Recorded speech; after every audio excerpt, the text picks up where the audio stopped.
பேசு, அரசியல் பேசு. பேசுறான், கேரளால பேசுறான், தேநீர் கடையில எல்லா இடங்கள்லயும் பேசுவான். அதனாலதான் அங்க வாக்குக்கு காசு கொடுத்து வாக்கை வாங்கினார்கள் ஒரு செய்தியை காட்டு பார்ப்போம். இப்படிதான் இலவசத்தை அறிவிச்சுட்டு இருக்கானா? கேடுகட்ட சமூகமடா தம்பி, இது கேடுகட்ட ஆட்சி முறை. நீங்க ஆள் மாறுது, ஆட்சி மாறுகிறது. ஆட்சி முறை மாறுகிறதா? உடன் பிறந்தவனே, ஆட்சி முறை மாறுகிறதா? இந்த கட்சி வந்தாலும் சாராயம் இருக்குது, இந்த கட்சி வந்தாலும் சாராயம் இருக்குது.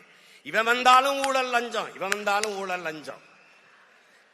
இவன் வந்தாலும் இருட்டு, இவன் வந்தாலும் இருட்டு. இவன் வந்தாலும் திருட்டு, இவன் வந்தாலும் திருட்டு.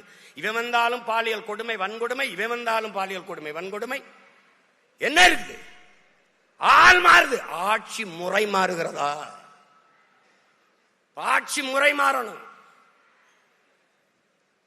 அறிவு சமூகம் சிந்திக்கணும். விழிப்புணர்வு தான் விடுதலையின் முதல் படி, முதல் அதப்படி. எங்க விழிப்புணர்வு? உனக்கு சேவை செய்ய வருகிறவன் எதற்காக வாக்குக்கு காசு தருகிறான்?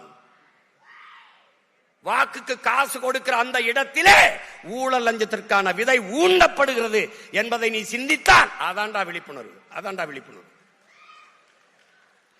ஒரு முதலாளி முதலீடு செய்கிறான், ஒரு தொகுதிக்கு 15 கோடி 20 கோடி முதலீடு செய்கிறான் என்றால் மக்கள் சேவைக்கா லாப தேவைக்கா?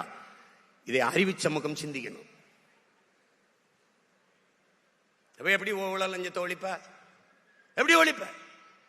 நீ நோட்டை வாங்கிட்டு ஓட்ட வைக்கிற, அவன் அந்த ஓட்டை வாங்கிட்டு நாட்டை வைக்கிறான், அவ்வளவுதான். என்ன மாறுதல் வரும்? என்ன மாறுதல் வரும்? வாக்குக்கு காசு கொடுக்கிற அந்த இடத்திலே மக்களுக்கான சேவை என்பது செத்து போய்விடுகிறது. மாண்புமிக்க ஜனநாயகம் செத்து கேடுகட்ட பணநாயகம் பிறந்து விடுகிறது.